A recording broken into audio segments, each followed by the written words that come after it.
What's up, guys? So, I was super surprised, just like you, to actually see that Elvis and Wilt Chamberlain met. I never knew this.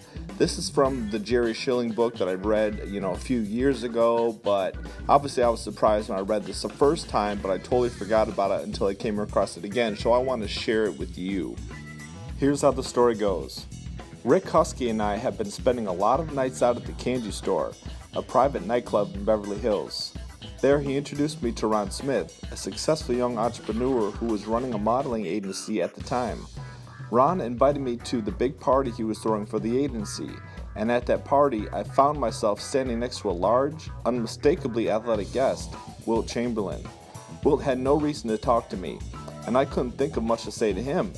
I was aware of his reputation in the press as a gruff, unfriendly personality, but we both sat down at a little table set away from the center of the party. We'd been there a minute or two when a couple of short, extremely non-athletic guys came over and told us we were sitting at their table and they wanted it back. The request seemed both rude and absurd. Maybe they didn't know about the golden gloves in my past. But who asks a muscular 7-footer to get out of his seat? I looked at Wilt, he looked at me, and we both started laughing. We gave the guys their table, and as we stepped back towards the party, we bumped into Ron, who officially introduced us. We talked for a while, and then Wilt asked me if I felt like getting out of there. I did. And about a half hour later, Wilt and I were sitting at Theodore's coffee shop in Santa Monica Boulevard, eating hamburgers, drinking milkshakes, and laughing it up like a couple of old buddies. At the end of the night, he said he wanted to have me up at his place sometime for dinner. He gave me his phone number, and I gave him my answering service number. The next night, I was out with Priscilla, Lisa, and Joni Esposito for a belated celebration of Lisa's 6th birthday at one of her favorite restaurants, The Leo.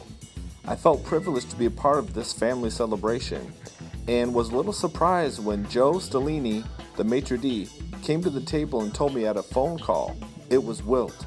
This was the night he wanted to have me up to his place. He had his private chef at work on a special dinner for us and wanted to know how soon I could be there. I told Wilt I was already having dinner, and I told him who I was having dinner with. It wasn't something I could dash away from. Wilt's advice?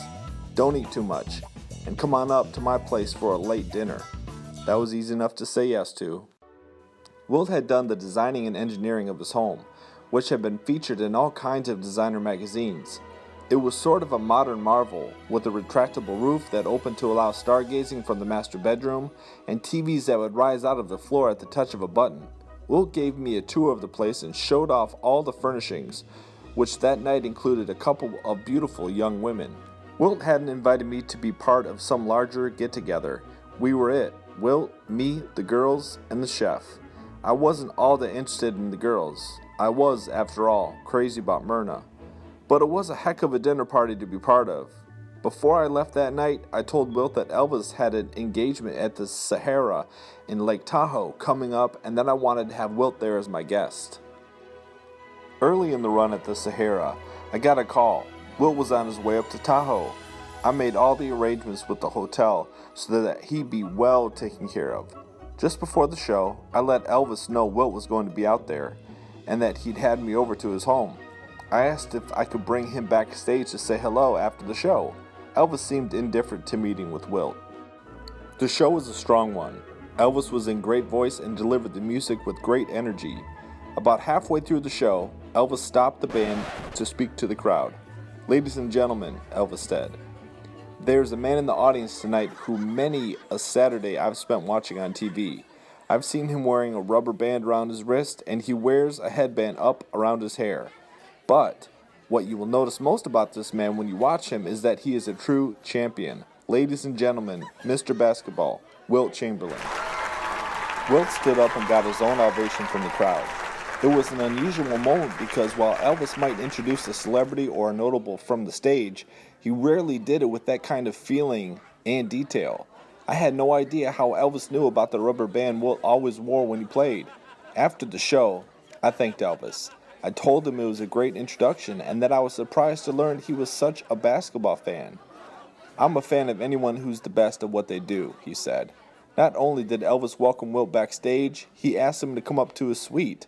There, the rest of us had our usual after-show gathering. Elvis and Wilt sat on a couch together in deep discussion, going one-on-one until about 5 in the morning.